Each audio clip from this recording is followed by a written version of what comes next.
Listener-supported St. Gabriel Catholic Radio AM 820 brings you Family Sanctuary, a show that inspires living the gospel message in word and deed within our families. And now, Family Sanctuary with host Peggy Hartshorn. Welcome to the Family Sanctuary. I'm your host, Peggy Hartshorn, president of Heartbeat International, that advances life-affirming pregnancy help around the world. And we have a particularly important and timely subject today that I know you will be interested in, and you'll love the story that you're going to hear from our guest. We're going to be speaking about parenting a child on the spectrum. All right. And we hear that term so much today, a child on the spectrum. What does that mean? And I'll let our guest define it a little bit, but it has to do with a range of diagnoses from autism to Asperger's syndrome and lots of things in between in the cloud. But these children obviously are unique, each one, as every child is, of course, but they need a lot of special care and parenting. And I think you'll hear a beautiful story today that will be quite challenging as well as encouraging. And our guest today, and welcome, Lisette. Our guest is Lisette Mendoza. Welcome. Thank you, Peggy. Thank you for having me. Thank you so much for being open to sharing your story. Lisette and her husband, Jose, are members of Christ the King Parish. And Lisette is also on the staff of the Hispanic Ministries in the Diocese of Columbus.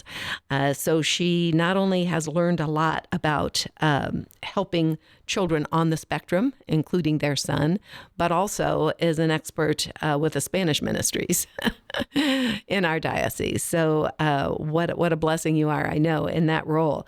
So Lisette and Jose have a son who's now 6, Mateo. They also have a daughter, 18 months, Isabella. So Lisette, thank you again for being willing to be here. And I know that Jose would love to also help share your story. Jose is bilingual and doesn't feel as comfortable sharing in English. So Lisette's going to be sharing for both. Correct. That's wonderful. Well, Lisette, you and Jose have been married about 10 years. Is that correct? Correct. Yeah. January will be our 10th year anniversary. Wonderful. And I asked you actually just before the program how you and your husband met. Tell us again, how did you meet? Yeah. So we met on a summer vacation in Mexico. Mm-hmm. And then we dated for 8 years, long distance. Oh, my goodness. So a little part of that was in Mexico. And then he migrated into the States as an early adult. And then, our relationship was 8 years before we decided to tie the knot. Well, that was a beautiful preparation, I know. You really got to know each other that way, often at a distance. My husband and I did too, built our relationship at a distance while we were both in college on 2 different sides of the country. It's a different way of building, but it really is powerful too. So you and your husband, when you got married, your first child was Mateo, and we're going to be focusing in our conversation on the practical challenges that resulted when you discovered that he had a diagnosis of being on the spectrum, the emotional challenges and the toll that took for you personally, for you as a couple and as a family, particularly as it relates to your decision to have another child as well. And then how your faith was so crucial and is so crucial in giving you the, the peace, as well as the actual support you need in this particularly challenging position. So let's start with, I guess, first of all, how did you learn that your child Mateo had a diagnosis of being on the spectrum? How did that happen, and what happened first? Yeah, so like you said at the beginning, Mateo was 6 years old, so he's still fairly young. And those signs didn't come so easily because he was our firstborn child. So what do you have to compare? Mm-hmm. Not much. So he is a gift. That's why we named him Mateo, which is gift from God. Oh, wonderful. Because I wasn't supposed to be pregnant ever, they told me. I didn't know that. the Lord had other plans. Oh, yay. Like he always does. But yeah, we introduced him into the childcare system at 2.5. And at that point, he was in a classroom setting with 12 kids, and everybody could say their name and Mateo's name or the teacher's name. But my son could not say his name or the teacher's name or any other child's name. So I felt that very odd. I said 1 to 12 ratio. That's the odds are definitely stacked against us. So at one of his visits, I mentioned that to the pediatrician, and he said, look, I don't know that I see any signs for autism, but let's have you go through the evaluation and let's just scratch it off. If that's not it, we'll keep looking. And I said, yeah, but he also loves to line up all his little toy cars. And I said, and at 2.5, that's an odd thing to do for a child. I said, and I know he's my firstborn and I don't have anything else to compare to. I said, but that's different. So yes, we went ahead and started the evaluation with Children's Hospital here in Columbus. But the wait list is so long. So I was speaking to a colleague. I was working for the Dominican Sisters of Peace at that time, and her son had actually just been diagnosed with autism. Her name is Laura. She was an angel. And she said, look, we went through the same process, but it's so hard to get in with that wait list. Go to Help Me Grow. It's a Franklin County resource, and it's so much faster. Oh, good. It was so fast. Isn't it amazing? God had already placed you. I mean, you were working for the Dominican Sisters of Peace. He had already placed you in a very, supportive environment. And right there working with you was a person who had been through the same situation. Exactly. Yay, so God. she knew exactly where to direct me. So yeah, with Help Me Grow, we did get through that evaluation very quickly. It still was 6 months, and it was very hard 6 months because the evaluation just takes a toll on your family. All of the paperwork that you have to submit, how you have to evaluate your son, the questions that get asked over and over. I almost wish that they had a streamline of how many of these questions we get asked over and over and over again. Wow. But they don't. And, some of the evaluations were really difficult on us as a family. My son had a hard time transitioning through task. So if they wanted to evaluate his occupational skills or physical skills, they were just transitioning very fast through these evaluation tests. And he had a hard time with that. Sure. So I remember one time needing support to leave the room with him kicking and screaming because he still wanted to play. But that time was up. So we did get the autism diagnosis in the winter that year. And he started preschool that January. So early intervention right after his 3rd birthday. Okay. So when you started the preschool, now tell me, was this a Columbus Public preschool, did you tell me? Yes, Columbus Public School. Yeah. And they had a really good program. Is that correct? Excellent program. Yeah. They were so that was, welcoming. again, a God thing, that this was where you were. Had you investigated what preschools had this kind of support? I didn't because I was still fairly new to Columbus. So my husband and I were long distance, but I'm born and raised in California. So after our wedding, I moved to Columbus. Okay. So I had no idea what the Columbus City School District looked like or where to go. But again, Help Me Grow really helped me navigate that and get into the district. Oh, good. So seamlessly. Like they found the perfect location. It was at the middle of the school year. What you would think it's not going to work out. Right. But it did. I mean, Good. I was so terrified. I said, Mateo's, I don't know, how is he going to react to the teacher, to the classroom? But I still have a picture of that teacher. Her name was Miss Markle. And he, that first day, just went to her, hugged her, and never looked back at me. And it's that, you think in your mind so many times, what's going to happen? Is he going to cry? Or are we going to have an episode? No.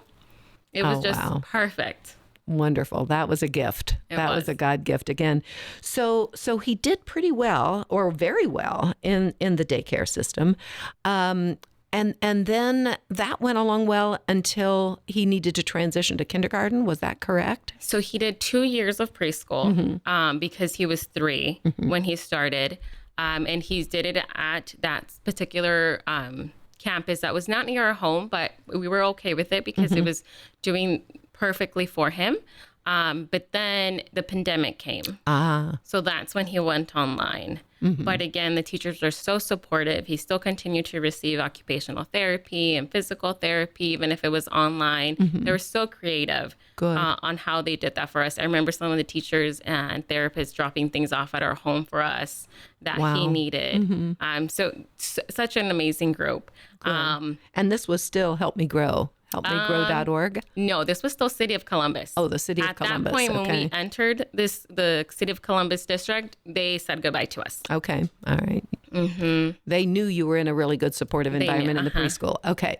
So then Mateo got through the COVID transition to everything online. And is that when he went into the kindergarten? He went into kindergarten. Still, they started that year online. Then eventually went into a classroom setting. And because of his diagnosis and his IEP, his individual education plan, he still had so much support. Okay. So even we were at a new school at that time, closer to home, and things were going very well. I mean, they still a small classroom. 3 different teachers at once were always working with them, aside from the therapist. And things really took a turn for us when he went into kindergarten again, but in a mixed classroom, which means that half of the kids are on an IEP and half of the kids are not. Individual educational program. Half of the kids are and half aren't. Okay. Is this part of what they try to do with what they call mainstreaming now? Okay. Correct. Mixing the kids. And that really didn't work for him. It didn't. So we were still in the pandemic. So he was going to start, all the kids were going to start in person that year. But it was really hard to gauge what that school year was going to look like. He was on a new campus, new teacher, new therapist. So he is very high functioning. So we thought this was going to be fine for him, or even the teachers did. But it wasn't. Okay. He still wasn't receiving all of the resources that he needed at that time. I don't know if it was the classroom was still big, number of students to teacher, but I saw him fall behind. Okay. So when did it happen that you kind of had this emotional crash? Is this about the time that started happening? So he started school in September. And for any parent that has an IEP, every year we have to evaluate that plan. So in November, because it's so close to his birthday in December, he's a December 11th baby, almost Our Lady of Guadalupe. So in November, they said, we have to reevaluate your plan. I said, perfect. I knew that this was coming. And at that time, the team, which was a psychologist, the therapist, the teacher, said, your son no longer qualifies for autism. He's been cured. There's a miracle. Oh my goodness. He just has speech impediment. So they wanted to remove the autism diagnosis. Okay. I wasn't alone at this meeting. I don't know if many parents know, but you can take other people with you to this meeting, and it was virtual. So I took his outside speech therapist with CASA Speech, and she was texting me and she said, don't sign this. And I said, I'm not signing this because I'm not in agreement that my son no longer has autism or does not qualify for the word or the category of autism. That's so strange, why they would make that determination. But you as a mother, you knew that was not correct. Oh, in a heartbeat. I knew it wasn't. Yeah. So what did you do at that point? By the way, let me say, Lisette, let me reintroduce you because we're about halfway through the program and there could be people who are just joining us. I want you to know our guest is Lisette Mendoza. She works here in the Diocese of Columbus in the Office of Hispanic Ministries, but she's here to tell the story of the challenges of parenting her son Mateo, who is on the spectrum. All right, so we've been talking about some of the practical challenges of just getting him the actual help that he needs, which you finally were able to do. God was so good in giving you those resources. He was doing well in preschool, started into kindergarten, and all of a sudden, the authorities there are telling you he no longer seems to need their help. He's not on the spectrum anymore. Some miracle has happened. He's not autistic, and you sensed, you knew that was not right. Okay, so Correct. that introduced another stage in all of this, which was a real scramble to find the help he needed to keep him in the help that he needed, and it was a real emotional, what should I say, a low point for you, right? Yeah. So tell us about that emotional point where I think you told me, did you just decide I need to go to the church? I just need to go. Tell us about that. What happened at this so point? we ended that IEP meeting that normally they go anywhere from 1 to 2 hours. And these are all virtual because of the pandemic. And I said, I have to go over this document that you're giving me again because I don't agree with everything. My son at that time was still 5. And I said, for you to remove this diagnosis at 5 years old is a little early for me. I said, if he was older and much more mature and I could see that he could get through homework by himself and he's reading and writing, maybe I could agree. I said, but I can't right now. So they said, okay, let's revisit in 2 weeks. So I hung up. I spoke to his speech therapist right after that phone call. And she says, this does not seem right. And I said, I know it doesn't seem right. They want to take the resources from my son, and I can't allow that to happen. And, I can speak up to this so calmly now, but at that time, I felt like everything was coming crashing down. Sure. I said, my son is 5. How do I allow them to remove all of these resources? He's come so far, but it's not time. So I did. I picked him up from school, and we drove to church. I don't remember what day it was, but it was during the week, maybe a Thursday. And I just fell to my knees. Yeah. Yes. And Mateo was with you. How sweet. Mm-mm. Yes, he was with me. My daughter Isabella was with me, still baby. And I said, Lord, you gave him to me. Such a beautiful gift. And give me the resources that I need to be able to support him. Sure. Whatever it is, I will take it. Just give me the resources and show me the way. And don't leave me alone. Sure. And he answered that prayer. Oh, he did. Doesn't he always? That's beautiful. That's beautiful. Well, Lisette, I think when you were telling me this, you said, I just went to the altar and I placed it all, at the feet of Jesus. And so how did you then obtain the resources? What happened at that point? I know you've said too that, and you mentioned, of course, your husband is from Mexico. You moved from California here. You really don't have an extended family in the Columbus area or in Ohio. And I think you said to me, the church became your family. Yes. Yes. Is this the time that you began to realize that it's the parish also that's going to be my support, not just the Columbus Public Schools or? It was even before my children were born. Oh, good. I knew that my parents were so faithful to us, to the church in California, that if I was going to find a family, it was going to be in the church. So my husband and I did some church hopping to see which one was the one that was going to become our parish. And we stumbled upon Christ the King and fell in love with Father David Schock, and that became our home parish. And there shortly, we were introduced to a few people because we were volunteering in some of the ministries. And those folks and those families became our family. And we actually have the most unique name, but we call each other the crew. The crew. The crew. So all of these families that are just come together, some of them also don't have any immediate family here in Columbus. So we really all lean on each other. Wonderful. That's the way it should always be, isn't it? Oh, that's beautiful. So at this point, were there also people in the parish or people in the crew? You had already established the crew, right? When you hit this low point that really were supportive of you. They were so supportive with prayers. They wanted to learn more. They were asking so many questions. Of course, this was new to us as well. But there are a few agencies nationwide and even here in the city that educate folks. So they said, how can we support you? And I obviously didn't know how they could support me as well. Right. Besides just being there as a loving support and prayers. So we actually connected with Autism Speaks. And they all attended a workshop to know like the one-on-one on autism and how to interact with children. The people in your parish, your support team, My support the crew, team. they attended as well with you. Yeah. Oh, isn't that beautiful? That's wonderful. So they knew that if Mateo did not want to say hi, it wasn't because he was trying to be rude. It was just at that time it was too noisy. There was too many people, and he just needed some space. Isn't that beautiful? Wow. So they introduced you really, or together you found this new resource that was not only going to help you, but also your crew. Exactly. Beautiful.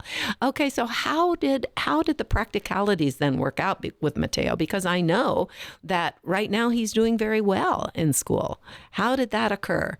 Right. So I'm talking to you. This is November 2021, where we had this horrible IEP meeting where they give me this news. I hang up the phone.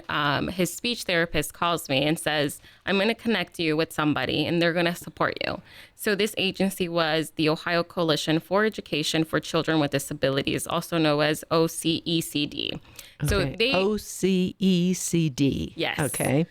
So really, the woman that I worked with was Ileana, and she was my angel. I mean, you talk about laws, you talk about rights as a parent, rights as a child. She knew everything. So she said, I'm reading through this, and she's like, and no neuropsychologist has seen your son to remove him from the category of autism. So you cannot accept this. And she said, I am attending this next meeting with you. So she did. Wow. And she pushed so hard for Mateo. Something that I couldn't do at that time because my parents had always taught me to be very obedient to authority. And to me, the principal, the psychologist, the teacher, they know what's right. Why would they not? So it was hard for me to push back, but she pushed back for us. So at that time, she said, no, as a team, with mom and dad, they have decided to complete an IEE, which is an outside evaluation, which means we bring a third party, a neuropsychologist, to look at Mateo and evaluate him and really see what his needs are. So this is November. I didn't have that appointment till April of 2020. So that meant that Mateo was getting half of the resources he needed in that school year because we didn't have that evaluation till then, into the spring. Right.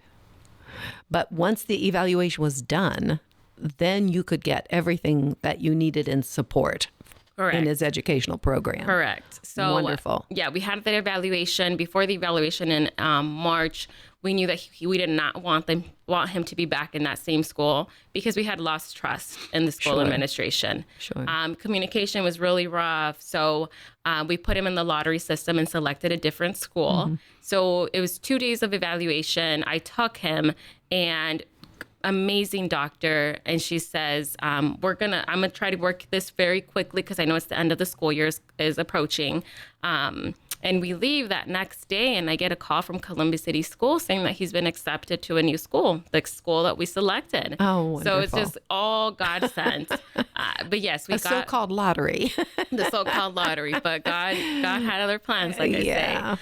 So yeah, the process was very difficult, but she gave us back the evaluation, and it turns out that yes, Mateo has autism with so many needs, but he also has dyslexia, which is something that was so new to us because we had never heard him having issues. Well, we knew that he was having issues in education, but not specifically to reading and writing. Sure. So, yeah, they wanted to give my son just speech therapy, and it turns out that he needed so much more. Yeah. Wow. Isn't that a beautiful story that, with the evaluation that you thought was going to reveal one thing, something else also was revealed that's going to give him even more help. So it is amazing, Lisette, your story of how many blessings God put in front of you and people that he introduced you to or that were there in your environment already, the crew that you had already developed. It's absolutely a beautiful story of God surrounding you with the help that you needed, but also that you and your husband, I'm sure, didn't give up. All right, and grasped onto that help. Let me review some of the organizations that really helped you. Lisette sent me a list, and I want to make sure that we repeat some of those. The very first one, Lisette, that you mentioned was Help Me Grow. Okay, helpmegrow.org. Then another one was learningaidohio.com. Ohio Coalition for the Education of Children with Disabilities. That was the OCECD. And then autismspeaks.org. So beautiful, beautiful resources that we do have available. But I'm thinking because, as I mentioned to you, I work in pregnancy help. And so many women in crisis and families in crisis really cannot find the help that they need in the community. They think it's not there, or they get a recording on the phone and they think no one's there to help them. Somehow or other, they can't find the resource on the web. And that's why they need the community of pregnancy help centers and pregnancy support when they're in that crisis. And so I can just relate so personally, to the situation you were in the different crises points. And God had given you the network of people, of organizations that could really help you through and could help Mateo. So I know one of the things you had said earlier, well, we've only got about a minute, don't we? I want to give you just a minute to tell us about how is your family now, your family dynamics, you and your husband, Mateo, and particularly Isabella, because you wondered how Mateo would do with a little sister. Yeah, we were terrified. Well, it was hard for us to conceive and be pregnant. Mm-hmm. But when I finally did, it was so much support from that one teacher still, Miss Markle, and introducing him to books and literacy and saying how to welcome a baby, how to interact with the baby, because we were terrified. Sure. But no, they're the best of partners. They love each other so much and they fight so much as well. Isn't that amazing? Well, just a normal family. Exactly. Right? Yeah, but the days are definitely long. Like I've told you, some days can feel so long, so lonely, but the years go by so fast. Well, that's it. So I just think it's really trusting the Lord in the path, which is really hard.